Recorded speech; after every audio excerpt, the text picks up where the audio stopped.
జీవనదిని నా హృదయములో ప్రవహింపచేయుమయా.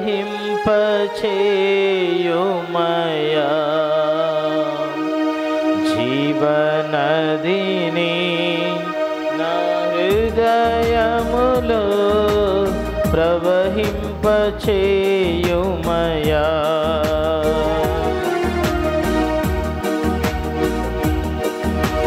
జీవనదిని నా హృదయములో ప్రవహింపచేయుమయా.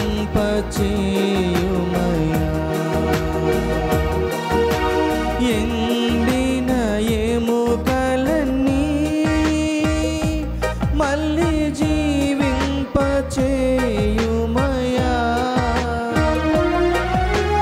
ఎండిన ఎముకలన్నీ మళ్ళీ జీవింపచేయుమయా.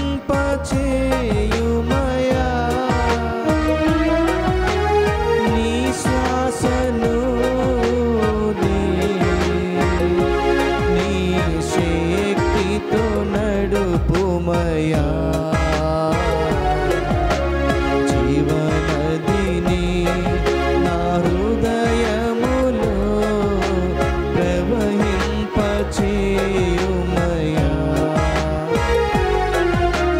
జీవనదిని నా హృదయములో ప్రవహింపచేయుమయా.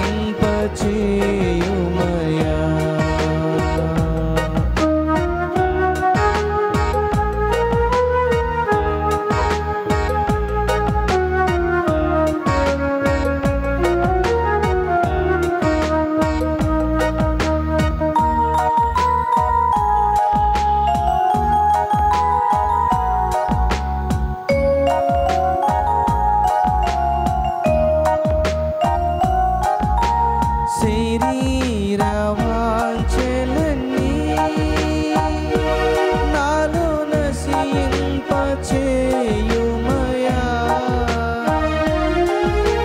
శరీర వాంఛలన్నీ నాలో నశింపచేయుమయా.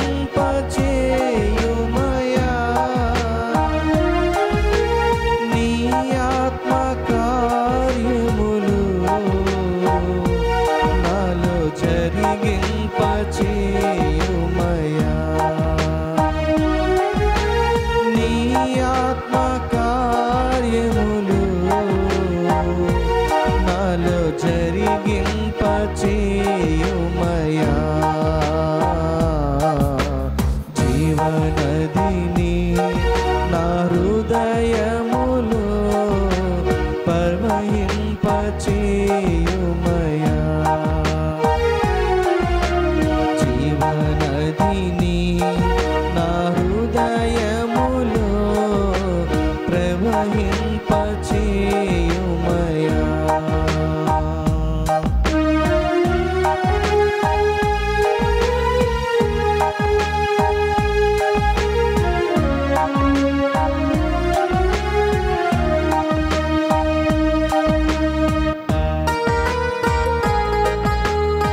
మలచి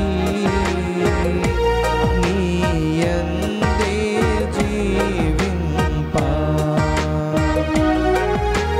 నీ సాక్షిగా మలచి నీయందే జీవింప జీవనదిని నా హృదయములో ప్రవహింపచేయుమయా జీవనదిని నా హృదయములో ప్రవహింపచేయుమయా జీవనదిని నా హృదయములో ప్రవహింపచేయుమయా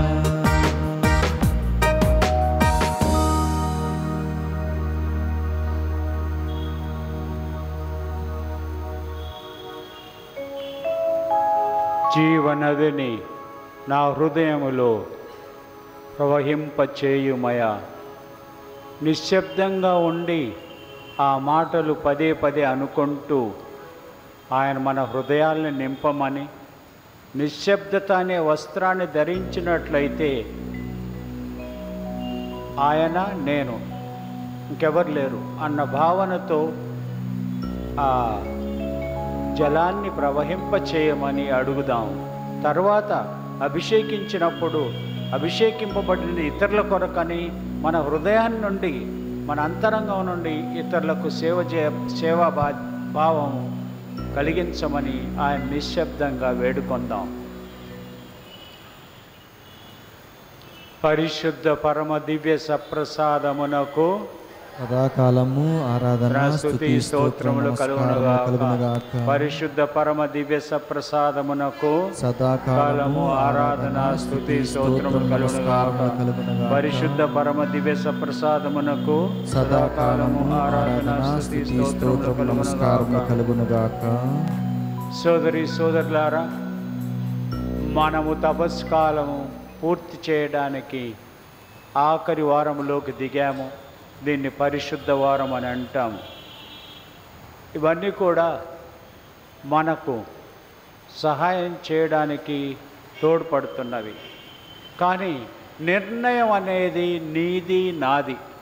ఇక్కడ ఉండటానికి మీరు వచ్చారు, నేను వచ్చాను, అది నిర్ణయం తీసుకున్నాం. మన నిర్ణయాలపై మన జీవితం ఆధారపడి ఉంటుంది. అదే మనకు ద్వితీయోపదేశకాండంలో ఈ విధంగా చెప్తున్నారు, మీకు జీవమును మేలును కీడును మరణమును నేడు మీ ముందట ఉంచుచున్నాను. ఈనాడు నేను మీకు విధించిన ఆజ్ఞలను పాటింతురేని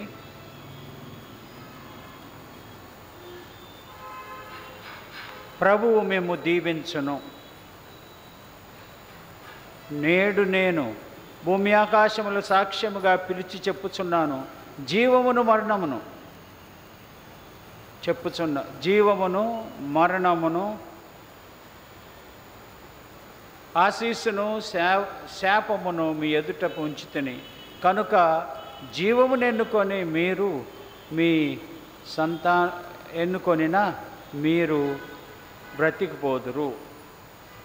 మీరు ప్రభువుని ప్రేమింపుడు, అతనికి విధేయులు కండు, అతడే మీకు జీవనమని విశ్వసించుడు. అప్పుడు ప్రభువు వాగ్దానం చేసినవి మీకు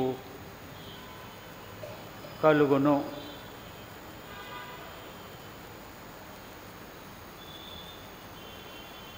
మన ముందు మన తండ్రి దేవుడు రెండు మార్గాలను చూపిస్తున్నారు. జీవనం మేలు, కీడు మరణం. ఇది అది. సన్మార్గం దుర్మార్గం.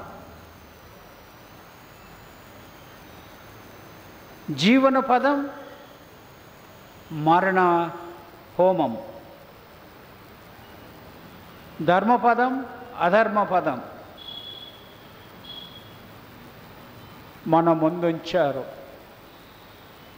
మనం నిర్ణయం తీసుకోవాలి, ఇదా అదే.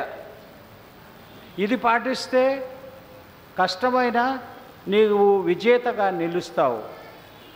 ఇది చాలా సులువైన మార్గం. దీన్ని పాటిస్తే మరణం అంటే చెడు.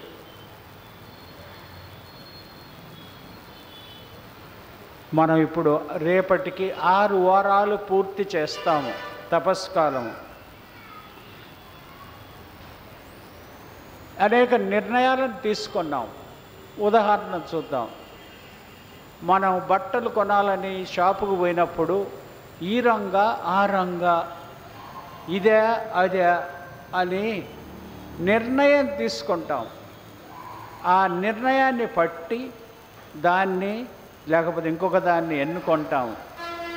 అవి మన లైఫ్ స్టైల్ని వివరిస్తాయి. మన లైఫ్ స్టైల్ ఏంటంటే మనం తీసుకునే నిర్ణయాల మీద ఆధారపడి ఉంటుంది. ఈ దినం మీరు ఇక్కడ రావాలనుకున్నారు, ఇక్కడ గడిపే గంట మీ నిర్ణయంపై ఆధారపడి ఉంది. మీ భక్తి అనే అంశం దీని ద్వారా తెలియజేస్తున్నాం. అదేవిధంగా ప్రతి దాంట్లో మన నిర్ణయము మనల్ని వర్ణిస్తుంది. ఇప్పుడు ఇలా ఉండాలనా, అలా ఉండాలనా, ఈ మార్గమా, అపమార్గమా?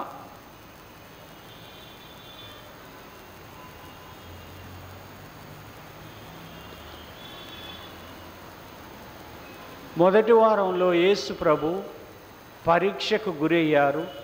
దాన్ని శోధన అంటాము, అడ్డం పెట్టారని అంటాము, అడ్డంకులు అంటాము. వాటిని ఎన్నుకొన్నాడు. ఆయన నిర్ణయం తీసుకున్నాడు, ఈ విధంగా పోతాను.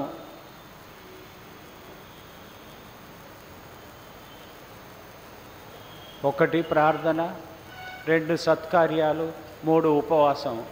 దీనివల్ల అతడు ఈ మార్గాన్ని ఎన్నుకొన్నాడు. దానివల్ల విజేతగా నిలిచాడు. అపమార్గాన్ని పక్కకు తోశాడు. 2వ వారం మనం చేయవలసిన ప్రయాసలు చేసినట్లు ఆయన ఎత్తైన పర్వతం ఎక్కారు. దానికి నిర్ణయం తీసుకున్నాడు. తర్వాత ప్రార్థన చేశాడు. ఆ ప్రార్థనలో ఆయన మునిగిపోయాడు. ఆయనలో ఉన్న మంచి మనసు దైవికం అనేది బయటకు వచ్చేది. ఇంకొక మార్గాన్ని త్రోసిపుచ్చాడు. కష్ట మార్గమైన ఇది ఇచ్చాడు.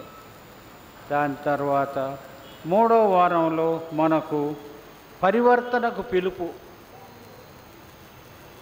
పరివర్తన అయితే నువ్వు బతికిపోతావు. పరివర్తన లేకుండా హృదయ పరివర్తన అయితే బతికిపోతావు, హృదయ కాఠిన్యత అయితే చస్తావు అని మన ముందు మన నిర్ణయం ఏంటి? 4వ వారం తండ్రి దగ్గరికి పోవాలా వద్దా, అది కూడా నిర్ణయం మీదే ఆధారపడి ఉంటుంది. కూర్చొని ఏడ్చుకుంటూ ఉంటే లాభం లేదు. లేచి నా తండ్రి దగ్గరికి పోవాలా వద్దా, అది ఒక నిర్ణయమే. అప్పుడు ఆ దుడుకు చిన్నవాడు ఏడ్చుకుంటూ తండ్రి దగ్గరికి రావడానికి ముందు నిర్ణయం మీద ఆధారపడి తిరిగి అతన్ని తన పుత్రునిగా ఎంపిక చేస్తాడు. దాని తర్వాత ఖండించాలా వద్దా, అందరు ఖండిస్తుంటే యేసు ప్రభు ఖండించాలా. అది మనకు తెలియజేసేదంటే మన జీవితంలో అనేక సార్లు ఎన్నో చూస్తుంటాము. మనం ఖండించడానికి నేను ఒంటి కాలు మీద పోతాం. ఖండించాలా వద్దా, ఈ మార్గమా ఆ మార్గమా? మన నిర్ణయంపై ఆధారపడి ఉంటున్నది మనలో ఉండవలసిన మంచితనం. దాని తర్వాత ఈ దినం మొన్న ఆదివారం, ఆ ఆదివారంలో మనకు ఈ విధంగా తెలియజేశారు లూకా సువార్తలో. యేసు యెరూషలేముకు వారు అపోస్తుల కంటే ముందుగా పయనించెను. ఆయన ఓలివ్ కొండ చెంతనున్న బెతానియా అను గ్రామములను సమీపించినప్పుడు 2 శిష్యులను పంపుచూ ఏయ్ మీరు అక్కడికి పోయి ఆ గ్రామానికి పోయి అచ్చట కట్టివేయబడి ఉన్న ఒక గాడిద పిల్లని చూచెదరు, దానిపై ఎవ్వడు ఎప్పుడు ఎక్కలేదు, దానిని విప్పి నా వద్దకు తోలుకొని రండు, మీరు ఏలా దానిని విప్పుచున్నారు అని ఎవరైనా అడిగితే ప్రభువుకి దానితో పని ఉన్నది అని చెప్పుడు అని ఆదేశించాను. శిష్యులు వెళ్ళి యేసు తమకు చెప్పినట్లు కనుగొనిరి. ఆ గాడిద పిల్లను విప్పుచుండగా దాని యజమానులు, ఏయ్ మీరెందుకు దీన్ని విప్పుతున్నారు అని అడిగిరి. ప్రభువుకు దీనితో పని ఉన్నది అని చెప్పి వారు దానిని యేసు వద్దకు తోలుకొని వచ్చిరి. దాని మీద తమ వస్త్రములను పరిచి ఆయనను కూర్చుండబెట్టిరి. ఆయన ముందుగా సాగిపోవచ్చుండా ప్రజల దారిలో తమ వస్త్రములను పరిచిరి. ఆయన ఓలీవు పర్వతం సమీపన ఉన్న పల్లపు ప్రదేశం చేరినప్పటికీ శిష్యుల సమూహమంతా పరవశులై ఎలుగెత్తి, ప్రభువు పేరిట వచ్చు రాజు స్తుతింపబడుగాక, పరలోకమున శాంతి, మహోన్నతమున మహిమ కలుగుగాక అని దేవుని స్తుతింప చిత్తగించిరి. అంతటా జనసమూహము నుండి కొందరు పరిసయ్యులు, బోధకుడా నీ శిష్యులను గద్దింపుము అని చెప్పిరి. అందుకు యేసు, వారు మౌనము వహించిన ఎడల ఈ రాళ్ళు ఎలుగెత్తి చాటగలవు అని చెప్పుచున్నానని పలికెను. ఇది ఆఖరి ఆదివారం. ఆయనను రాజుగా అంగీకరించడమా లేదా అన్న ప్రశ్న నీలో నాలో ఎలుగెత్తాలి. ఇవన్నీ ఈ రెండు పదాలకే, రెండు మార్గాలకే. ఈ మార్గమా ఆ మార్గమా, మంచి మార్గమా చెడు మార్గమా, విజేత మార్గమా అపజయ మార్గమా, రూపధారణ మార్గమా దైవ మార్గమా లేకపోతే దయ్య మార్గమా?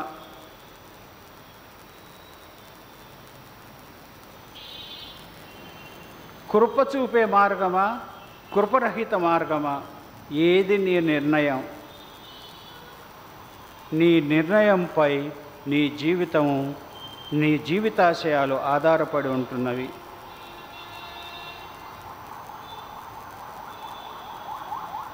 ఏది నీ నిర్ణయము నా నిర్ణయము?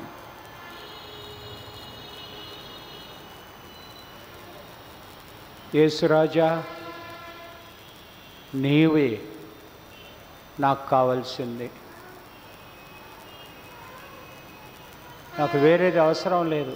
నా నిర్ణయం నీవే నా హృదయంలో నీ జీవనదిని, జీవవాక్కును ప్రవహింపచేస్తూ నన్ను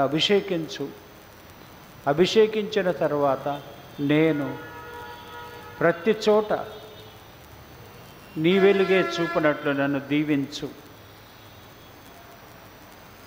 కొంచెంసేపు నిశ్శబ్దంగా ఉండి మన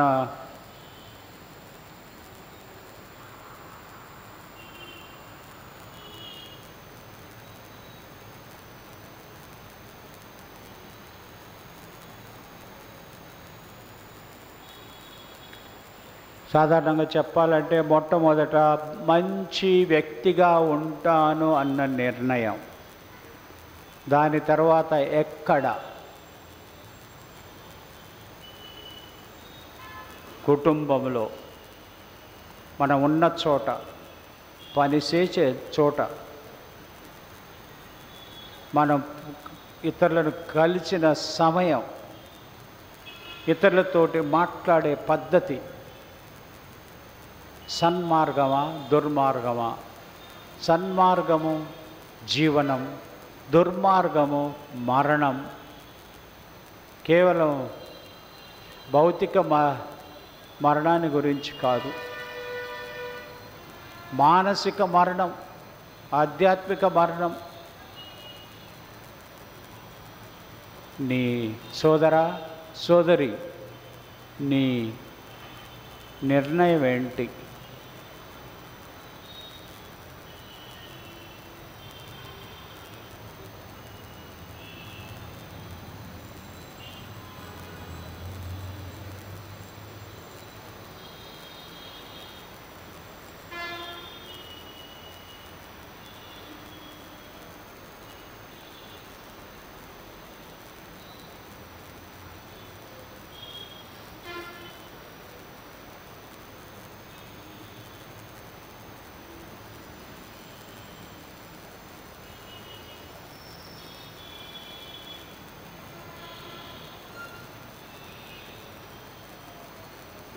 క్రైస్తవ లోకం మొన్న ఆదివారం మాణిక్కొమ్మల ఆదివారం పండుగను చేశాది. కొందరు దాన్ని మట్టల ఆదివారం అంటారు. మరొక పేరు దానికి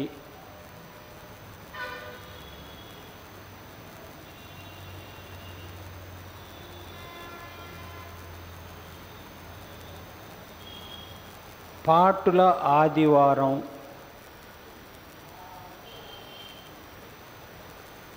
గుళ్ళో చాలా పొడవైన సువార్త లూకా ప్రకారం చదవబడ్డది. ఆయన పాటలను గురించి తెలియజేశారు, ఆయన శ్రమలు కష్టాల గురించి తెలియజేశారు. ఈ రెండు అంశాలు ఉన్నాయి, మాణిక్కొమ్మల ఆదివారం, పాటల ఆదివారం.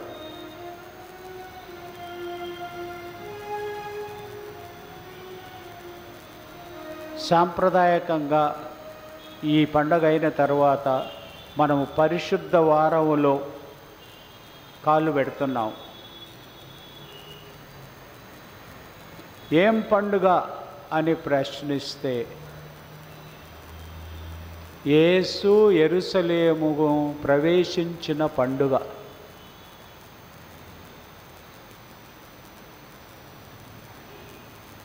ఇంతవరకు ఒకసారి రెండుసార్లు మాత్రము ఆయనను రాజు అన్నారు. అనగా యెరూషలేము పట్టణము దావీదుకు చెందిన పట్టణం. దావీదు కుమారుడని మనకు మత్తయి సువార్తలో చెప్పబడింది.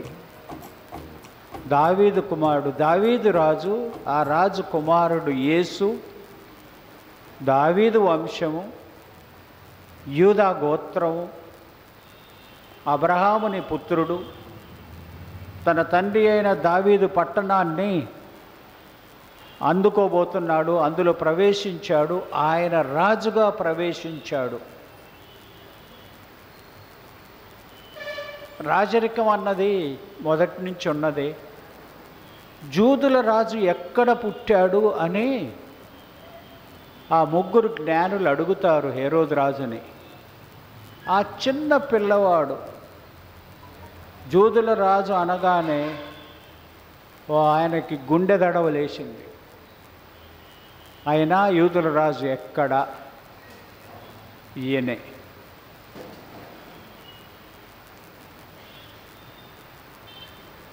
ముఖ్యంగా హోజాన్నా, దేవుని పేర వచ్చేవాడు హోజాన్నా అని పాటలు పాడారు.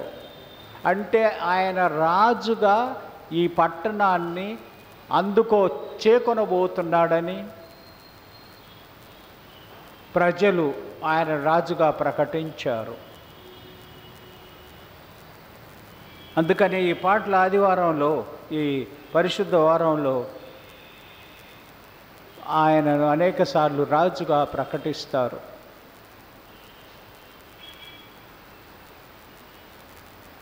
మరి నీకేమవుతాడు ఆయన, నాకేమవుతాడు?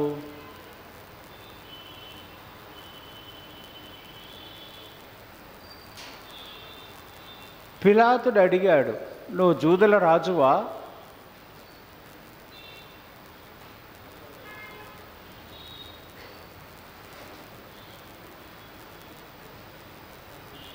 పిలాతుడే శిలువ మీద రాయించాడు యూదుల రాజు అని. ఆ పలక శిలువ మీద పెట్టాడు. నువ్వు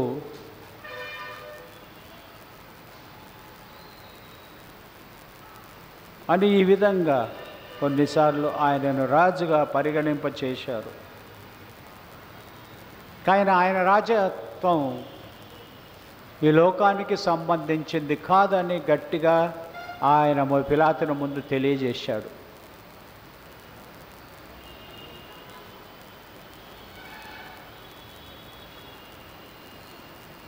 ఈ రాజు ఎటువంటి రాజు?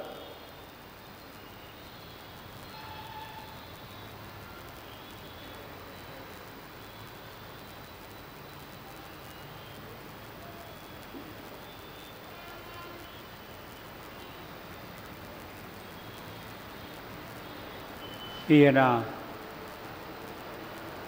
జకరియా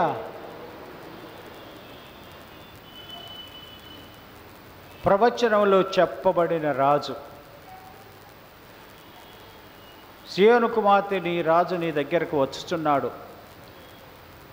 ఈ విధంగా వచ్చాడు. ఆయన రాజు.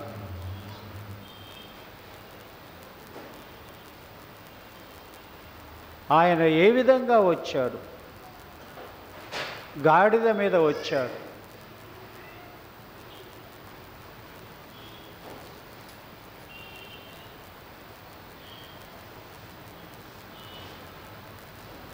గాడిద సాధు జంతువు.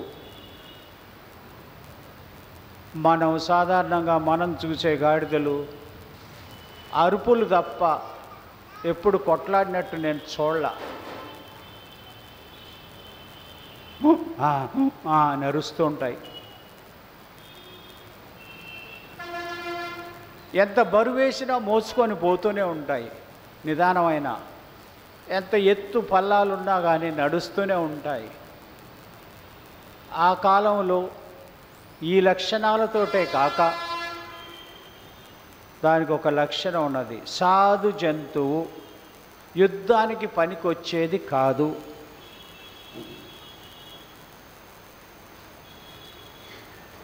దేవునికి బలి అర్పణ ఇవ్వాలంటే పనికొచ్చేది కాదు. అయినా దేవుడు దాన్ని వాడారు. ఈ మట్టల ఆదివారం, మానికొమ్మల ఆదివారం అయిపోయింది. అయిపోయిన తర్వాత 2-3 రోజులకి ఆ గాడిద ఇంకొక గాడిదతోటి యెరూషలేము వీధుల్లో నడుస్తుంది. ఎవ్వరు పట్టించుకోలే దాన్ని.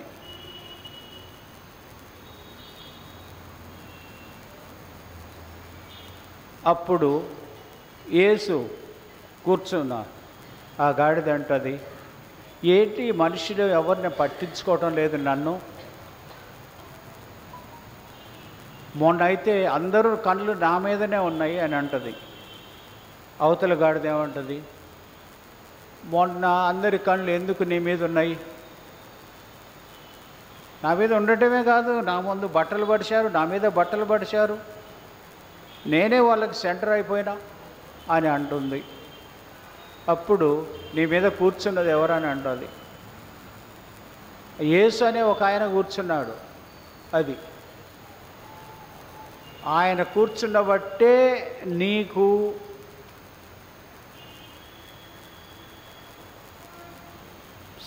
నిన్ను సకల ప్రజలు చూచారు. నీవు వాళ్ళ కళ్ళల్లో మెదిలావు. అందరికీ నువ్వే సెంటర్ అయినట్టుగా నువ్వు భావించావు, నువ్వు కాదు.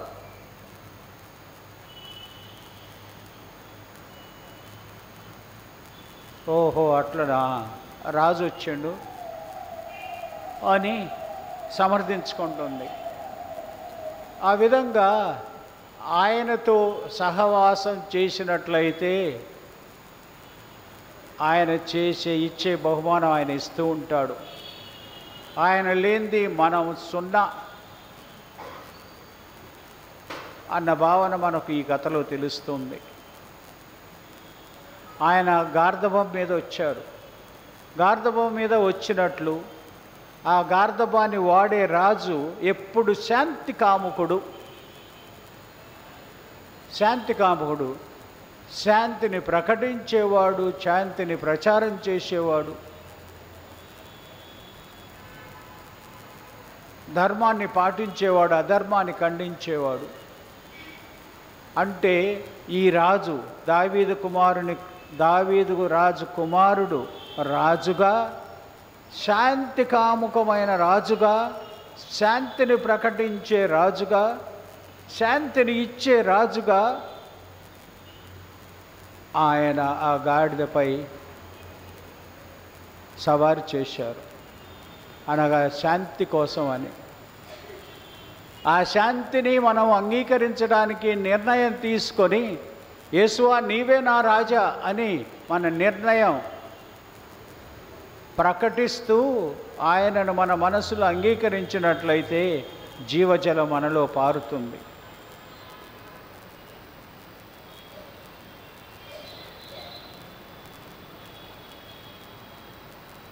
శాంతిని మీకు ఇచ్చుచున్నాను.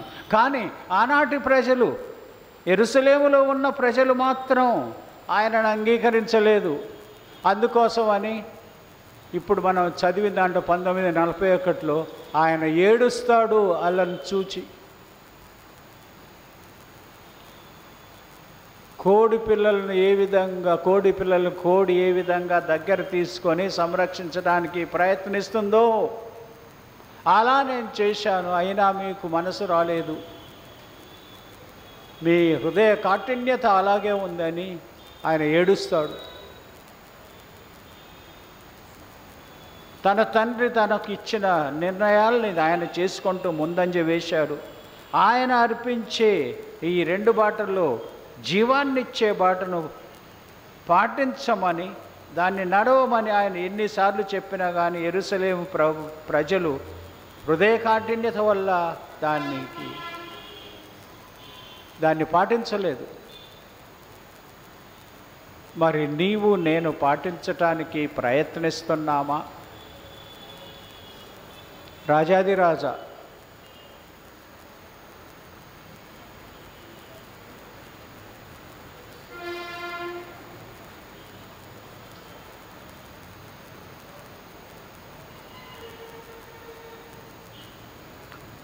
రెండు క్షణాలు మౌనంగా ఉండి నా నిర్ణయం ఏంటో ఆయనకు చెప్పుకుందాం.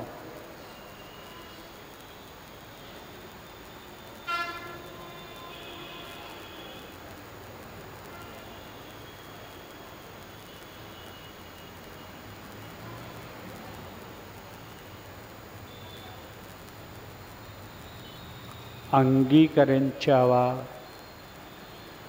అంగీకరిస్తున్నాను తండ్రి, రాజా నా రాజా.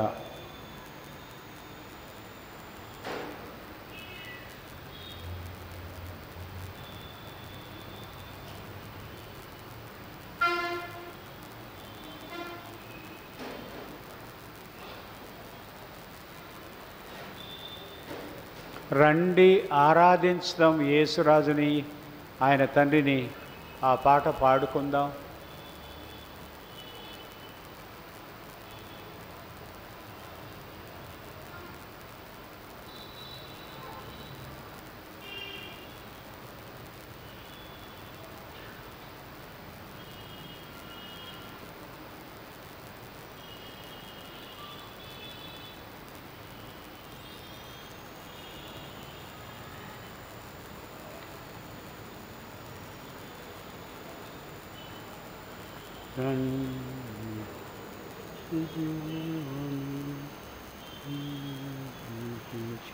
రాజాదిరాజుని చేతులను పైకి లేపి చిరమును వంచి, రండి ఆరాధించదం దేవాది దేవుని, రండి కీర్తించదం రాజాది రాజుని, చేతులను పైకి లేపి శిరమును వంచి స్తుతించి పొగడదం క్రీస్తునాథుని.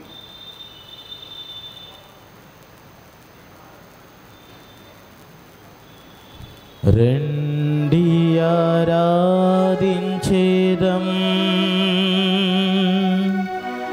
దేవాది దేవుని,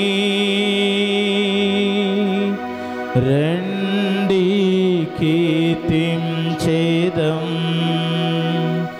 రాజాది రాజుని, చేతులన్ పైకి లేపి శిరములు వంచి స్తుతించి పొగడెదం క్రీస్తునాథుని.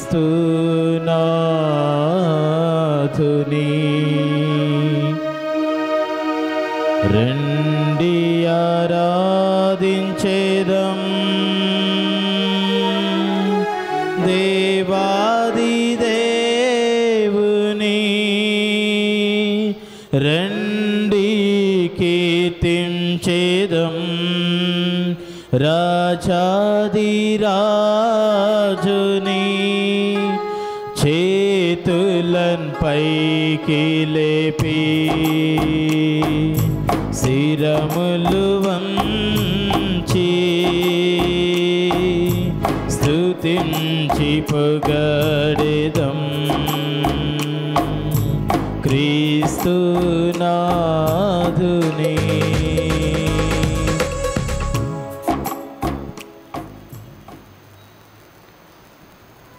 యేసురాజు పుట్టినప్పటి నుండి రాజే, కానీ ఆయన రాజరికం వేరుది.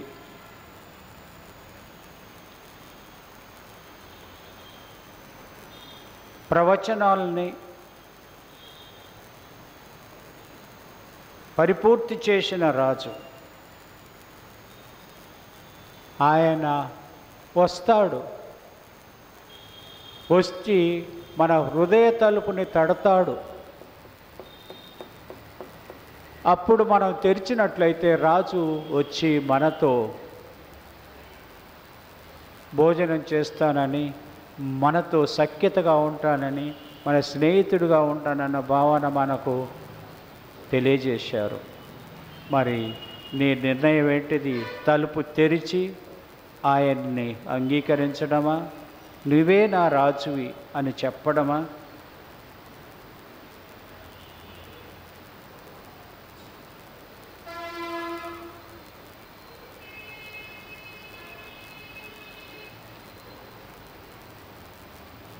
యేసు నీకేమవుతాడు?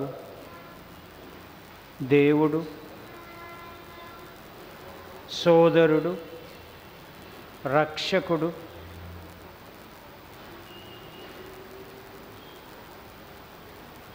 రాజు,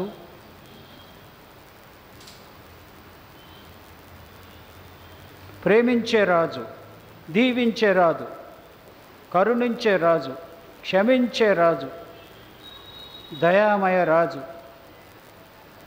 శాంతినిచ్చే రాజు, నిస్వార్థత ప్రకటించిన రాజు కావాలా వద్దా? నిర్ణయం ఏంటి?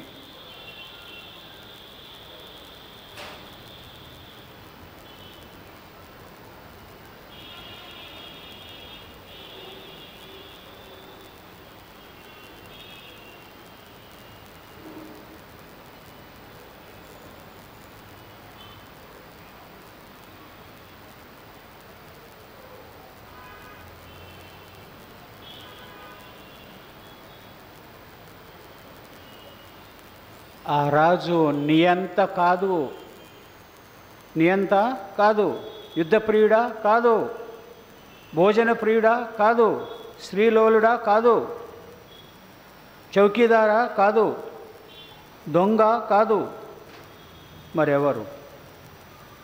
శాంతి కాముకుడు. నా శాంతిని నీకిచ్చుచున్నాను, లోకం ఇచ్చినట్లు కాక నా శాంతిని ఇస్తున్నాను. నీ రాజు నీ చెంతకు వచ్చున్నాడు. ఠాగూర్ కూడా దేవుణ్ణి రాజుగా అంగీకరిస్తాడు. విజయశీలుడు, వినయాత్ముడు, మీ రాజును, శాంతిని ప్రకటించువాడు. జకరియా 9:9-10లో ఆయన గుర్రం మీద రావడం లేదు. గుర్రము యుద్ధ జంతువు. గుర్రం మీద అనేక రాజులు ఇజ్రాయేలులో పోయారు, ఆయన దాని మీద పోలా. గుర్రం ఎక్కితే యుద్ధానికి తయారైనట్లు. అలెగ్జాండర్ చూడండి, జకరియా ప్రవచనాలు నెరవేరాయి ఈయన యందు. నీతిమంతమైన రాజుగా ఆ రాజు నీ దగ్గరకు వచ్చుచున్నాడు, వచ్చుచున్నాడు, యేసు వచ్చుచున్నాడు అని పాట పాడదామా?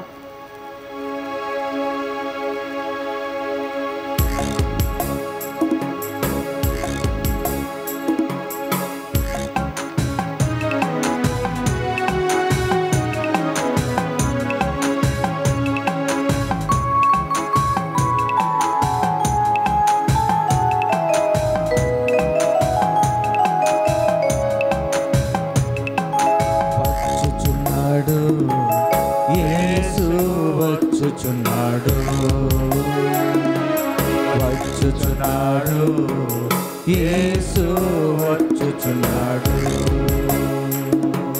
హృదయమా సంతసించుమా, హృదయమా సంతసించుమా, తట్టుచున్నాడు, తలుపు తట్టుచున్నాడు,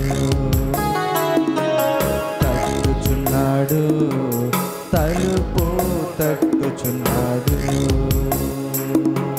హృదయమా ఎగసి పాడుమా, హృదయమా ఎగసి పాడుమా, రానయ్యున్నాడు యేసు, రానయ్యున్నాడు,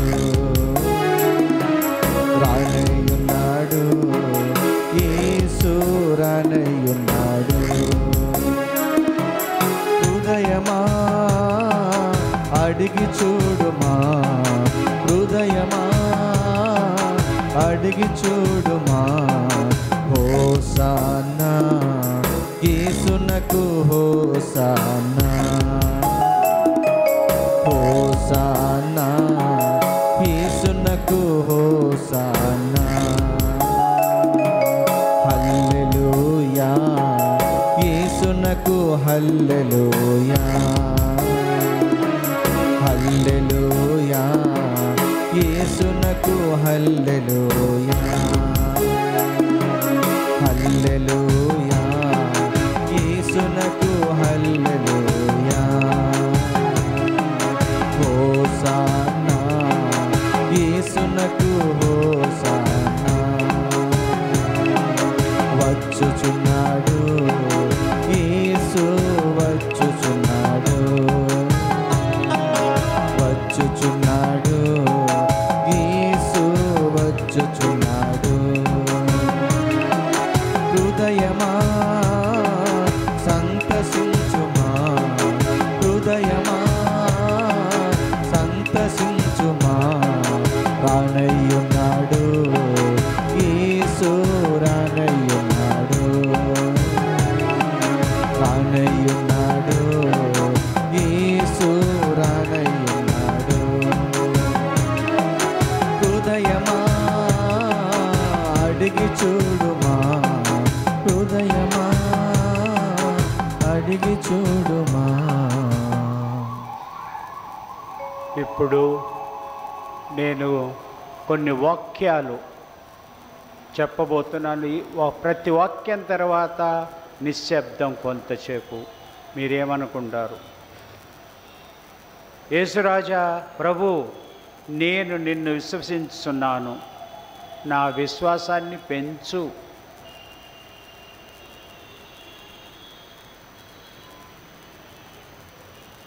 యేసువా, నిన్ను ప్రేమిస్తున్నాను, నా ప్రేమను ధృవపరచు.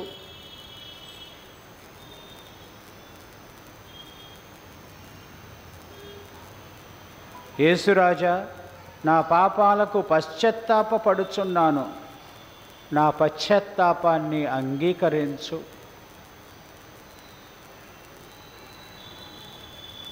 యేసురాజా, నీవు నా జీవనానికి మూలం, ఆరాధిస్తున్నాను.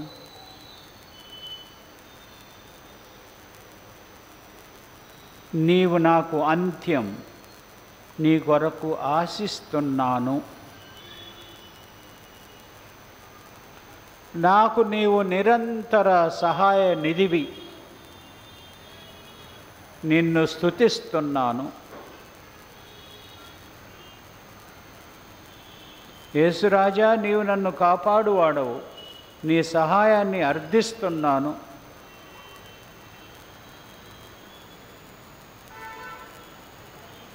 యేసురాజా, నా బుద్ధి శక్తిని ప్రబోధించు, నా చిత్తశక్తిని బలపరచు, నా హృదయాన్ని శుద్ధి చేయు, చిత్తశుద్ధిని అధికముగా చేయు, నన్ను పవిత్రపరచు.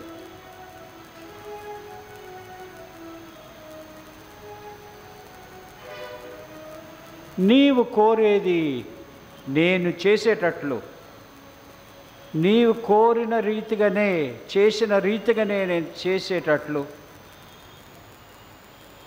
కేవలం నీవు కోరినందుకే నేను చేయునట్లు దీవించు.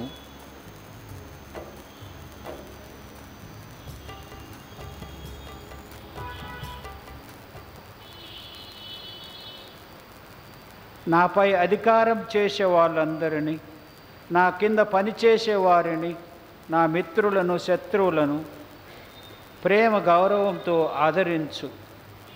ఆదరించినట్లు దీవించు.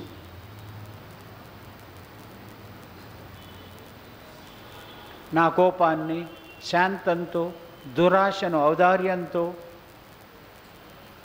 నులివెచ్చనితనాన్ని భక్తితో, మోహాన్ని సిద్ధశుద్ధితో, అధికారాన్ని నిర్మల ఆత్మగౌరవంతో ఉండేటట్లు నన్ను దీవించు. నా అంతరాత్మను నిర్మలంగా, నా ప్రవర్తనను దోషరహితంగా, నా వాక్కు పాప విరహితంగా, నా చూపు శుద్ధంగా, జీవితము క్రమబద్ధకంగా నీ ప్రేమపై ఆధారపడి జీవించేలా, నీ రక్షణాన్ని కృతజ్ఞతతో స్వీకరించేలా ఓ రాజా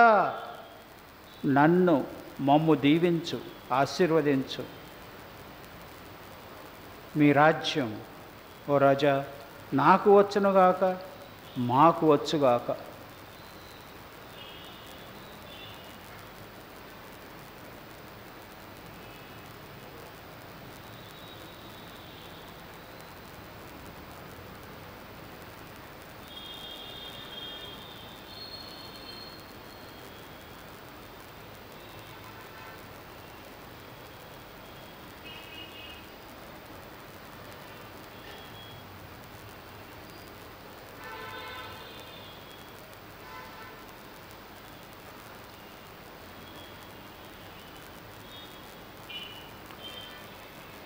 సోదరి సోదరులారా, ఈ ఆదివారాన్ని, గత ఆదివారాన్ని మనము పాట్ల ఆదివారం అని, శ్రమల ఆదివారం అని అంటున్నాము. ఇది ముఖ్యంగా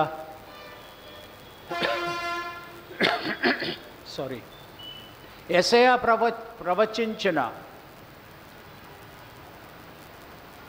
విధంగా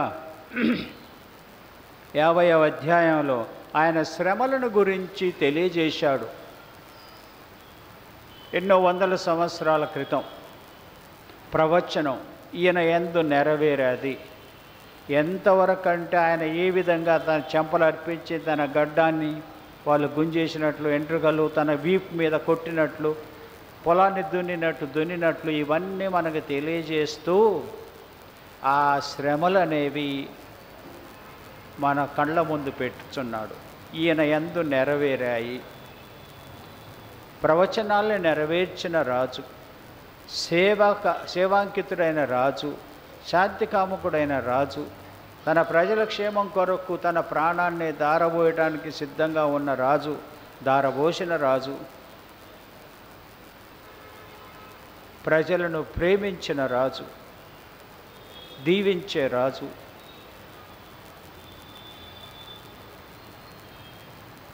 ఆయనే ప్రధాన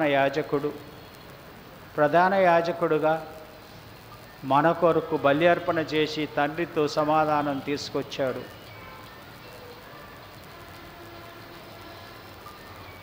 ఆయన దేవుడిగా తనతో మనల్ని శాంతి కలిగేలా చేసుకున్నాడు.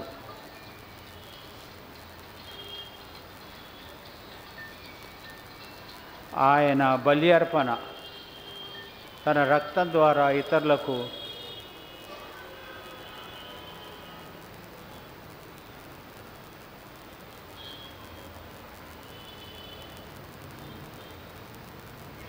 ఇతరుల పాపములను అందుకున్నాడు. మన ఇతరుల పాపముల కొరకు ఆయన పాపం అయ్యాడు. ఆయనే ఆలయం. ఆ ఆలయంలో మనలందరినీ సమాధానపరిచాడు.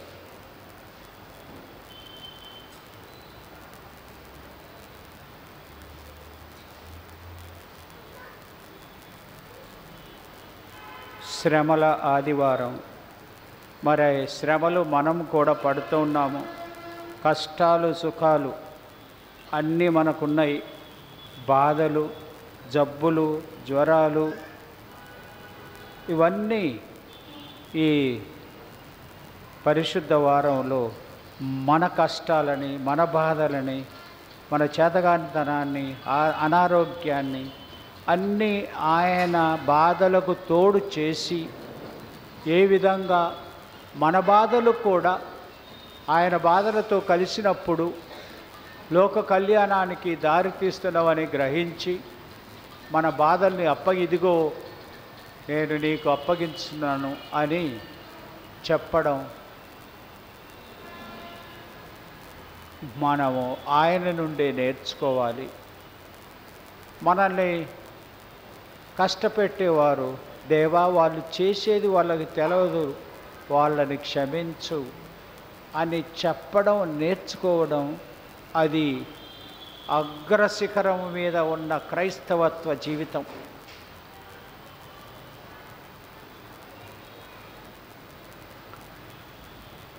యేసుప్రభు ఈ తపస్కాలపు అంత్యాన ఈ శుభ పవిత్ర వారంలో యేసుప్రభు మీ శ్రమలను మీరు పడు నానా బాధలను స్మరించుకుంటూ నా బాధలను నీ బాధల వెలుగులో ఎలా చూడాలో నేర్పించు నాకు. నా కష్టములను, బాధలను, ఇంటిలో కుటుంబంలో ఉన్న కష్టాలను, వేదనలను, నా దుఃఖమును అవే నీకు సమర్పించుచున్నాను. నీకు సమర్పించేది అది. యేసు ప్రభు వాటిని అందుకో. నా కష్టములను, బాధలను, వేదనలను లోక కళ్యాణానికి వాడి నీ బాధలను లోకరక్షకునకు అర్పించావు. మావి కూడా అర్పించి లోక కళ్యాణానికి దోహదమగినట్లుగా మమ్ము దీవించు. నా బాధలను అందుకొని కొన్నిటిని ఇక్కడున్న ప్రజలకు, ఇక్కడకు రాని వారికి, కొంత గురువులకు, సెమినరీ విద్యార్థులకు వినియోగించు. దానివల్ల వారి రక్షణ కలుగుతుందేమో మాకు తెలియదు, అదొక రహస్యము మీ మధ్య. నీ శ్రమలు, మరణం లోకానికి మేలు చేశాయి, పాపం నుండి మమ్ము రక్షించాయి. నిన్ననే అనేక మంది వికలాంగులను, వారి కొరకు అర్థం లేని శ్రమలు పడే తల్లిదండ్రులను చూసినప్పుడు ఎందుకు ఎన్ని బాధలు అన్న ప్రశ్న నాలో రేకెత్తించింది. అన్నీ మన కొరకే అన్నీ వేదవాక్యం చెప్తుంది. కష్టాలు, సుఖాలు, బాధలు, దుఃఖాలు అన్నీ లోక కళ్యాణానికి పనికి వస్తాయన్న భావన నాలో కలిగించినట్లయితే నేను పడే బాధలన్నీ, కష్టాలన్నీ ఎదుర్కోవడానికి కొంత ఉపశమనం ఉంటుంది. నన్ను రక్షించు యేసు ప్రభు. యేసురాజా నీకే అన్ని.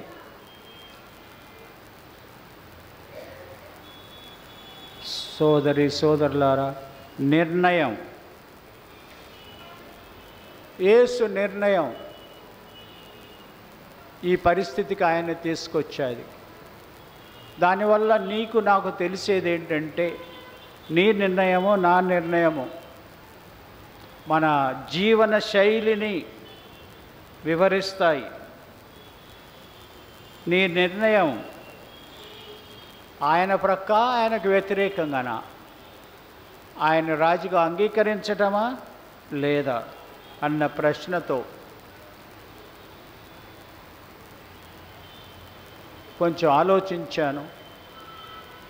మనం ఇతరులకు సహాయం చేయడంలో కష్టం అనేది ఉంటుంది.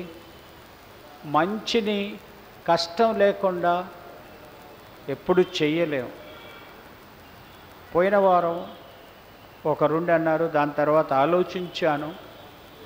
మనము ఇతరులకు మంచి చేయాలంటే మనం కష్టపడాలి, మనం సిలువ మోయాలి. అదే ఆయన చూపింది, ఆ రాజు చూపింది అదే.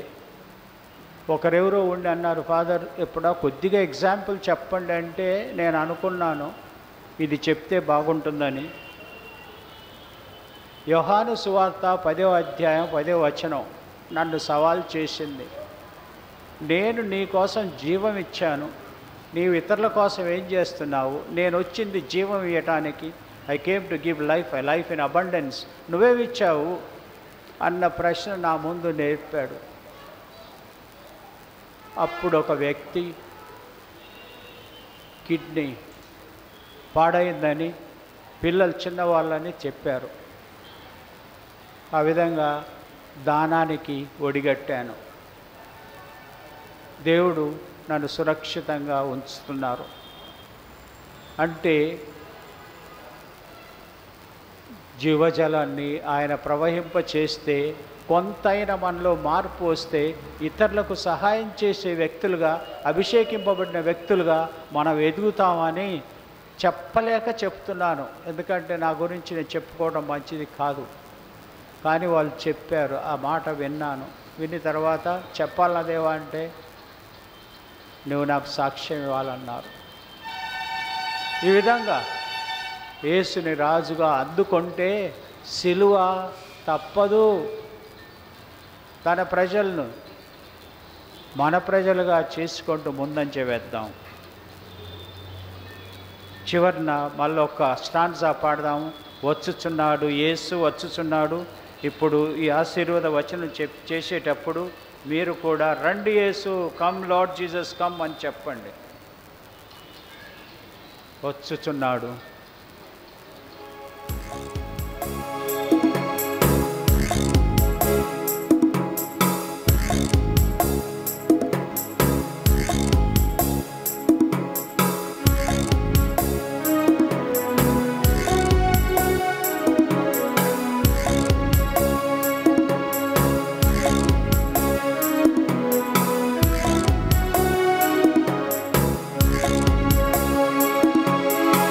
వచ్చుచున్నాడు యేసు, వచ్చుచున్నాడు, వచ్చుచున్నాడు యేసు, వచ్చుచున్నాడు. హృదయమా సంతసించుమా, హృదయమా సంతసించుమా. వచ్చుచున్నాడు యేసు, వచ్చుచున్నాడు, వచ్చుచున్నాడు యేసు, వచ్చుచున్నాడు. పరిశుద్ధ పరమ దివ్య సత్ప్రసాదమునకు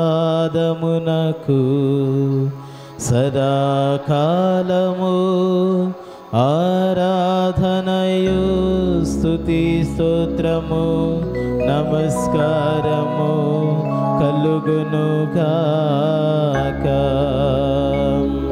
పరిశుద్ధ పరమ దివ్య సత్ప్రసాదమునకు సదాకాలము